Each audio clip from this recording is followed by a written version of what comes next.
Hey guys, अस्सलाम वालेकुम। क्या हाल चाल है आपके? I am going to talk about Tere Bin की 2 एपिसोड्स जो वेडनेसडे और थर्सडे को आती हैं।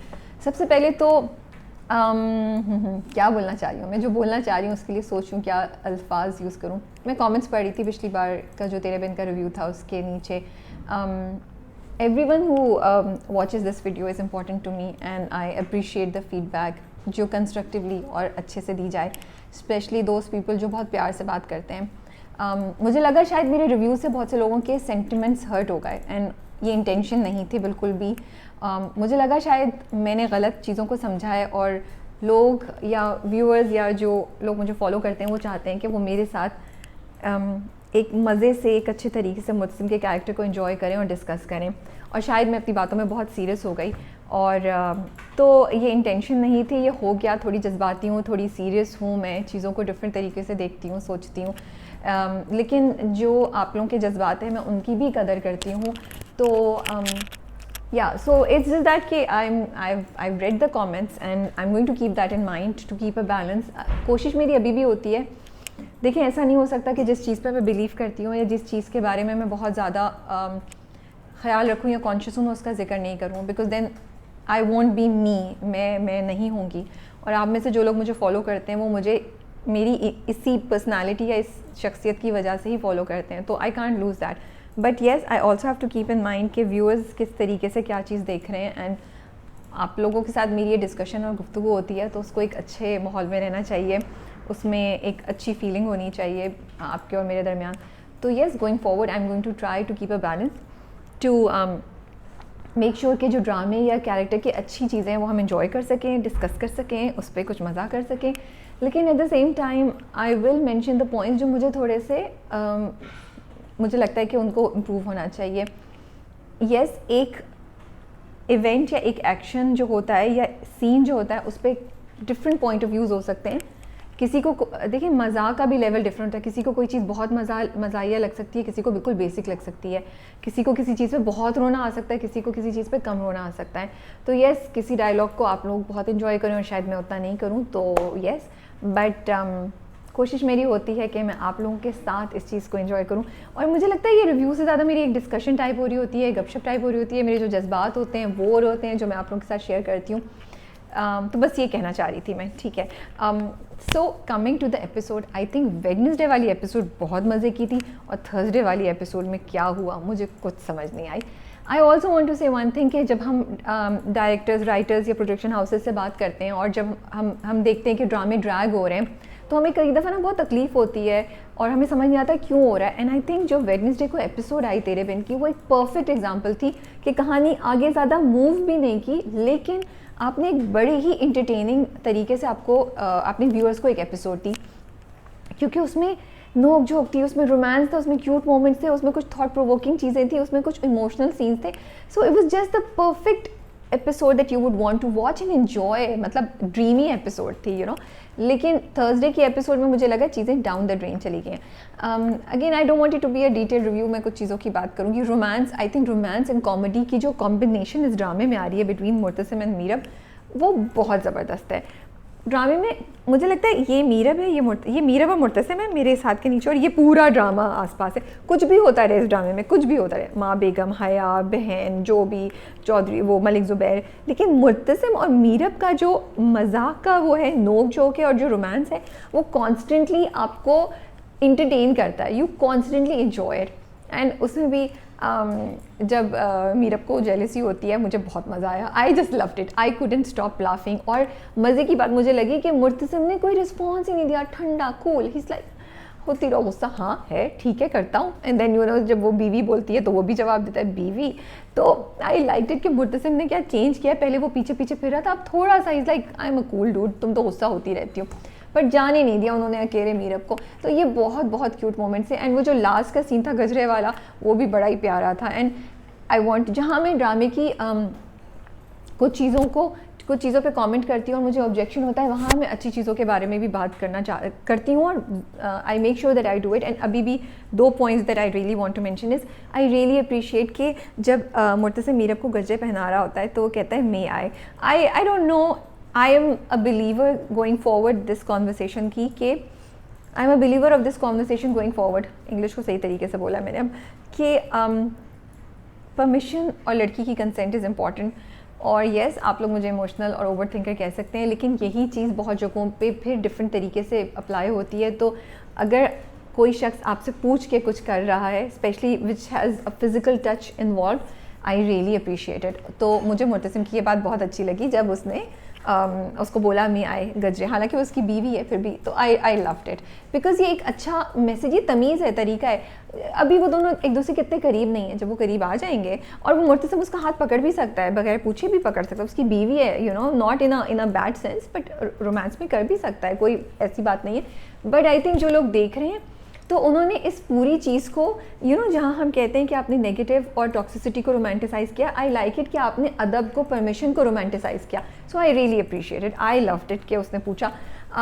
And again I all those people who will say कि भाई हस्बैंड और वाइफ में सब कुछ नहीं, रोमांस निकाल रही है, जो एक अचानक चीज़ होती है, इंस्टेंटली चीज़ होती है, जो on the spot of the moment होती है, उसका अपना भी मज़ा होता है, उससे मैं डिनाई नहीं कर रही हूँ, और वो दिखाएं तो वो भी ओके। बट ये भी जो चीज़ थी, ये भी बहुत हमें खूबसूरत लगी थी, मुझे बहुत खूबसूरत लगी थी। दूसरी चीज़, मीरब का एक डायलॉग था, उसने कहा था मैं किसी के पीछे नहीं भागती, लोग मेरे पीछे भागते हैं। I thought that was such a great message to give to girls कि चाहे कुछ हो जाए, सेल्फ, बिकॉज उसके ऑपोजिट आप देखें हाया है, जिसने अपने आप को कम्प्लीटली ख़त्म कर लिया मोहब्बत में। तो आई लाइक इट कि वो दिखाने के लड़कियों को अपनी सेल्फ रिस्पेक्ट और प्राइड रखना चाहिए। आई लव यमुना ज़ैदीज़ एक्सप्रेशंस, जो वो गुस्से में होती हैं और जब वो यू नो गोलगप्पे खा रही होती हैं। And Wahaj did an amazing job जब यमुना जो होती है एज मीरब उनको गोलगप्पा खिला के वापस लेती है, एंड वो जो उसकी शर्मिंदगी है ना, and those expressions were different. Usually एक बड़े टिपिकल किस्म के एक्टर्स हमें एक्सप्रेशंस देते हैं जहाँ वो झींप रहे हैं या वो शर्मिंदा हो रहे हैं, बट यहाँ पे मुर्तसिम के expressions was according to his position, you know, कि मैं मुर्तसिम हूँ और मैं मेरे साथ क्या किया, एंड ही, यू नो, वो झींप गए। तो मुझे ये बड़ा अच्छा लगा। एंड देन मुर्तसिम भी was enjoying all of this, उसके लिए भी एक चेंज था, because he so use to this kind of environment जहाँ बहुत and I also like it जब वो वापस आते हैं ना और गाड़ी से वो निकल के आते हैं Murtasim, and he says something कि कुछ भूल गई हो, वापस चले जाते ही ले आते हैं। That was also very very cute that he was willing to go back to that place for her. तो मुझे ये चीज़ें अच्छी लगी उस एपिसोड की। उस एपिसोड में मुझे एक चीज़ से मसला था, हमने इंस्टाग्राम की पोस्ट भी निकाली थी, उस पर भी लोग काफ़ी बोल रहे थे। I will try another effort to explain कि मेरा क्या मसला था। माँ बेगम जब मीरब को कहती है ना कि तुम उससे प्यार करो, मुर्तसिम से, तुम अपना आप उसको दे दो, तुम उसके लिए सब कुछ करो तो तुम खुश रहोगी, तुम्हें खुशी मिल जाएगी। ओके, अगर एक शादी है जिसमें हस्बैंड और wife are not getting along, या लेकिन शादी मर्ज़ी से है या माँ बाप की कंसेंट से, लड़की की के अगेंस्ट नहीं है, उसकी मर्ज़ी के अगेंस्ट नहीं है, तो यहाँ पे अगर लड़की को आप ये बोल रहे हैं कि बेटा तुम थोड़ा सा टाइम दो, तुम अच्छे से रहो मियाँ के साथ, तुम उसका ख्याल रखो, तो मेरे ख्याल में बहुत अच्छी बात है, बहुत ज़बरदस्त बात है, और करना चाहिए। मियाँ को बीवी का और बीवी को मियाँ का ज़रूर ख्याल रखना चाहिए, छोटी छोटी बातों पे दरगुजर करना चाहिए। ये कोशिश करनी चाहिए कि रिलेशनशिप आगे चले, एक दूसरे की पॉजिटिव्स देखने चाहिए और अपना आप कम्प्लीटली दे देना चाहिए। I am a die hard romantic, I am a believer of of शादी and this relationship of husband and wife. So I feel कि इससे ज़्यादा खूबसूरत चीज़ तो कोई है ही नहीं जो बीवी अपने मियाँ के लिए करती है या मियाँ अपनी बीवी के लिए करता है, वो छोटी से छोटी हो या बड़ी से बड़ी। लेकिन जब आप ये कहते हैं कि एक लड़की को ज़बरदस्ती किसी बंधन में बांध दिया है, and now I will say वो ज़रूरी नहीं कि शादी हो, वो जॉब भी हो सकती है, हो सकता है उसने मेकअप में मास्टर्स करना हो, लेकिन आप उससे बोलें तुम डॉक्टर बनो, उसका करियर चेंज भी हो सकता है, कुछ भी ऐसी चीज़ हो सकती है। आप उसकी मर्ज़ी के अगेंस्ट जाके उसको एक डायरेक्शन में पुश कर रहे हैं, और फिर जब आप कहते हैं कि इट्स ओके, तुम इस पे एफर्ट करो, तुम ये करो तो तुम खुश रहना सीख जाओगी, मुझे लगता है कि ये मैसेज जो है ना, ये नहीं होना चाहिए। क्योंकि हम ये दिखा रहे हैं माँ बाप को, हम ये दिखा रहे हैं लोगों को कि इट्स ओके अगर लड़की थोड़ा सा ना खुश है। आपको लगता है, आप एज माँ बाप, सोसाइटी, उसके बड़े, उसके इर्द गिर्द के लोग, उन्हें लगता है कि उस लड़की के लिए बेस्ट डिसीजन है, even though she is saying no, go ahead and do it, वो इवेंचुअली राज़ी हो जाएगी। और उसको समझाएं, उसको बताएं बेटा कोशिश करो। मुझे लगता है कि ये थॉट हमें नहीं आगे पुश करनी चाहिए। लड़की की मर्ज़ी, उसकी ख्वाहिश सॉरी मैं बोल बोल के मेरा गला खुश हो गया। की इम्पोर्टेंस होनी चाहिए। और ये थॉट मैं जो ना इस थॉट प्रोसेस के अगेंस्ट हूँ, और मैं इस थॉट प्रोसेस, मुझे लगता है हम बड़ी मुश्किल से उस थॉट से निकल के इस जगह पे पहुँचे हैं जहाँ हम लड़कियों की मर्ज़ी को इम्पोर्टेंस दे रहे हैं, जहाँ पे लड़कियों ने अपने लिए थोड़ी सी हिम्मत करना शुरू की है कि हम ये नहीं बोलें कि हम मतलब मैं ये कहना चाहती हूँ कि खांसी आ रही थी, गला खुश्क है, तो मेरी थॉट प्रोसेस रुक गया। So basically what I am saying is that कि हम लड़की की मर्ज़ी के अगेंस्ट जाके कुछ कर रहे हैं इस बिलीफ पे कि कोई बात नहीं, ये थोड़ा सा रो रही है, ठीक है, लड़का बहुत अच्छा है, थोड़े दिनों में खुश रहेगी, खुश कर लेगा उसको, शी विल रियलाइज़ ये बहुत अच्छा है। I don't think that's the right approach. ज़रूरी नहीं है हर केस में ऐसा हो, बहुत से केसेस में ऐसा हो भी जाता है, लेकिन हर केस में ऐसा हो ज़रूरी नहीं है। वाकई हो सकता है पूरी ज़िंदगी वो ना खुश है।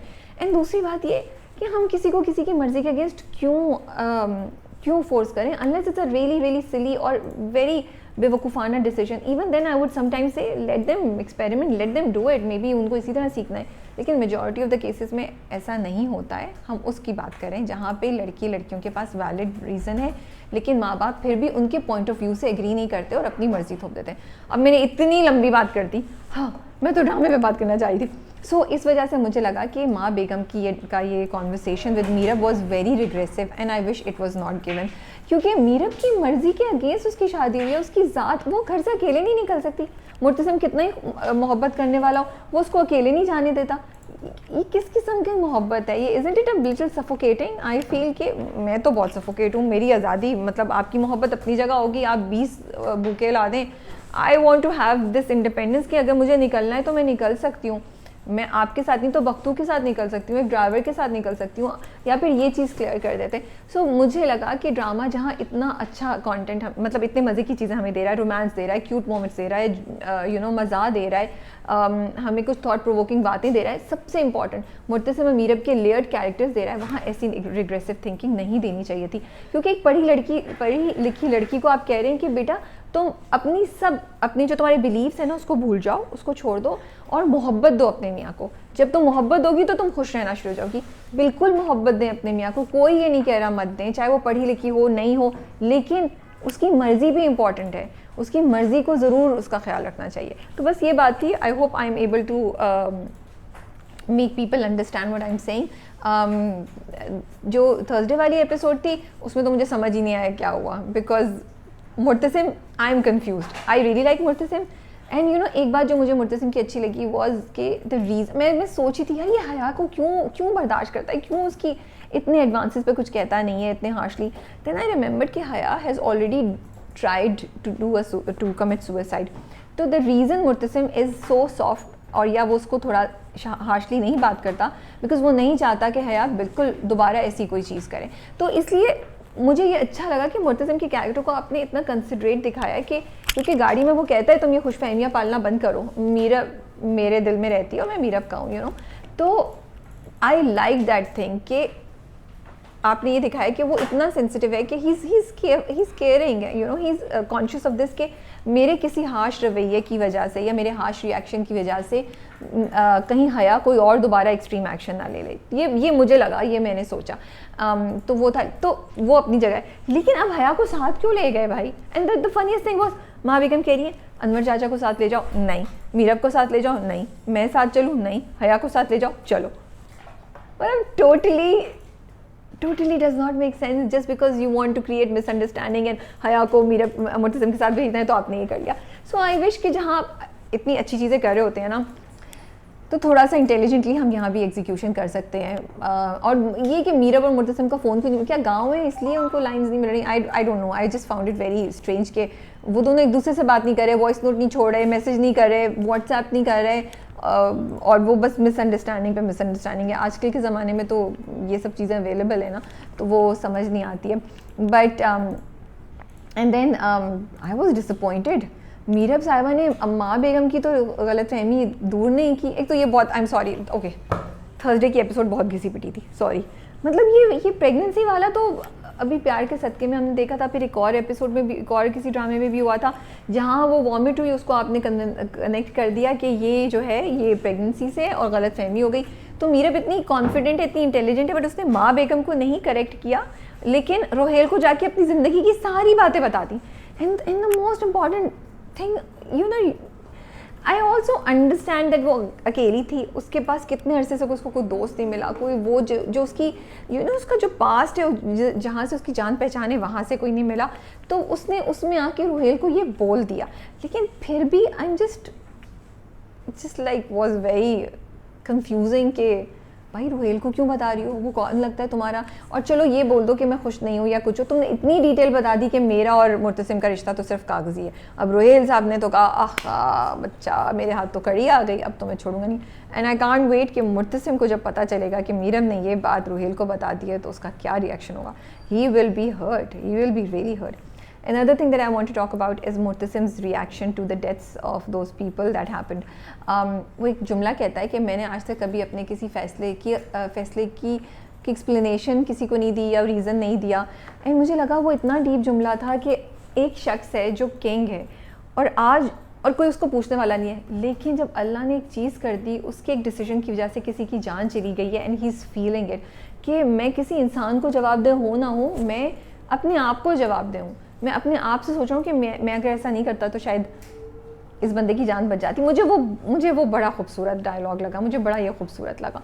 सो यस, तेरे बंद मज़े का होता है, कुछ बहुत अच्छी बातें होती हैं, कुछ नेगेटिव बातें होती हैं, कुछ इमोशनल जज्बात होते हैं। माँ बेगम ने जो मीरब के साथ बात की वो मुझे बड़ा है, माँ बेगम भी जो है ना वो कभी नेगेटिव कभी पॉजिटिव, कभी नेगेटिव कभी पॉजिटिव, इसमें चलती रहती हैं। कहाँ उन्होंने मीरब को बिठा के जब इतनी खूबसूरत बात कही कि हर सांस अपनी बहू से नफरत नहीं करती, वो अच्छी थी। एंड देन फिर उन्होंने हया को साथ भेज दिया।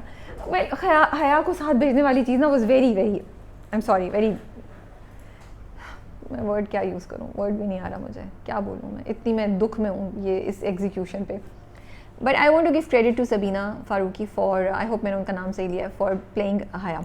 यूजुअली जो नेगेटिव कैरेक्टर्स होते हैं ना, आपको कोई सिंपैथी नहीं होती, आप उनके लिए दिल नहीं आप करता, लेकिन सबीना ने इतनी अच्छी परफॉर्मेंस दी है एज हया कि जब वो मुर्तसिम से अपने जज्बात का इजहार करती है ना, जैसे अभी गाड़ी में भी 2 दफ़ा शी सेड समथिंग कि नहीं तुम तो इम्पॉर्टेंट हो, तुम्हारी जान, वो इतने जज्बे से इतने अच्छे से बोलती है that you can really feel the सच्चाई ऑफ हर जज्बा कि वो लड़की वाकई इससे प्यार करती है। यूजुअली जब हम नेगेटिव फीमेल या मेल कैरेक्टर्स जो इतने पागलों की तरह किसी और से हीरो हीरोइन से मोहब्बत में हो, हमें उनकी जज्बात की जेन्युइननेस नहीं नज़र आती, हमें सिर्फ वो नेगेटिव कैरेक्टर नज़र आता है। हम नहीं सोचते कि ये इंसान वाकई इससे प्यार करता है, हम कहते हैं बस ये नेगेटिव है, छोड़ दो भाई, पीछा छोड़ो बस, लेकिन यहाँ पर मुझे जब हया मुर्तसिम को देखती भी है तो मुझे उसकी आँखों में, उसके लहजे में, उसकी डायलॉग डिलीवरी में बहुत सच्चा प्यार नज़र आता है मुर्तसिम के लिए। अब वो उसको किस तरीके से टॉक्सिसिटी की तरफ ले जा रही है, that's another question. So I wanted to appreciate the director, writer and actor for this, and also seven sky. I do want to mention, I think कुछ चीज़ों पे सेवन स्काई बहुत अच्छे से ड्रामों को लेके चल रहे हैं, इतने बड़े स्केल पे लेके जाते हैं, they let directors experiment and do a lot of things जो शायद बहुत सी जगहों पे नहीं हो रहा हो, तो ये बात तो जाहिर है। And I am also looking forward to Jhoom. Last I want to talk about वो जो चूड़ियों वाला सीन था, me being me I have to say this, जो चूड़ियों वाला सीन था, जब मीरब जो है वो चूड़ियों के लिए हाथ आई करती है और मुर्तसिम ऐसे पकड़ के खुद चूड़ियाँ पहनाता है, बहुत खूबसूरत सीन था, बहुत अच्छा था। आई ऑल्सो वॉन्टेड कि मुर्तसिम मीरब को चूड़ियाँ पहनाए, मुझे भी बहुत खूबसूरत लगा ये रोमांस, एंड ऐसे रोमांटिक मोमेंट्स मुझे तो देखना बहुत अच्छे लगते हैं। लेकिन मेरा कंसर्न सिर्फ ये होता है जब आप रोमांस की जगह ओनरशिप लाते हैं और ओनरशिप को रोमांटिसाइज करते हैं तो हर बार ये सही नहीं होता है। ये कि उसने जिस तरीके से उसको पकड़ के अपनी तरफ किया ना कि ये मेरी बीवी है, मैं पहनाऊँगा, ये मेरा पॉइंट हमेशा ये होता है कि यहाँ तो वो मियाँ बीवी है, लेकिन आप जब उसको एक रोमांटिक तरीके से दिखा रहे हैं, हो सकता है कोई लड़का ट्राई करे किसी लड़की के साथ, कोई लड़का लड़की कहे हाँ यार थोड़ा सा हमेशा, और वो फोर्सफुली कुछ करते उसके साथ कि नहीं तुम मेरी हो, मैं ये करूँगा, मेरे साथ तुम ये करोगी, किसी और के साथ नहीं, क्योंकि हम ओनरशिप को और पोजेसिवनेस को रोमांटिसाइज कर रहे हैं।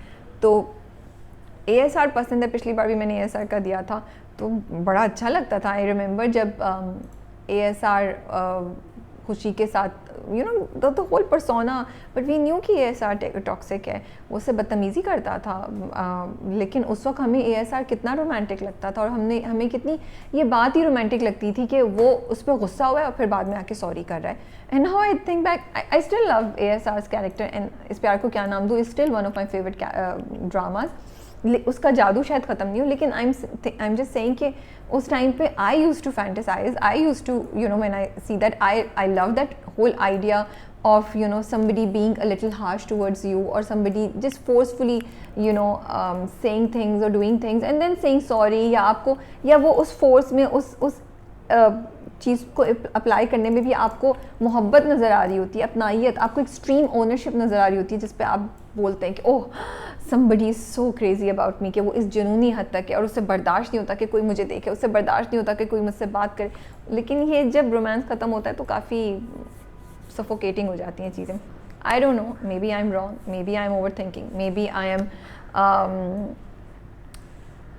Very very serious and but क्या करूँ, यही मेरी जॉब भी है और मेरा पैशन भी है और मैं ऐसी ही हूँ. सो अगर आपके सेंटिमेंट्स को मैंने हर्ट कर दिया अपनी बातों से तो माई अपॉलॉजीज़, बट अगर आप एग्री करते हैं तो आई वुड लव इट अगर आप कमेंट्स में नीचे ज़रूर अच्छे से मुझे बताएं कि मैंने सही बात की है.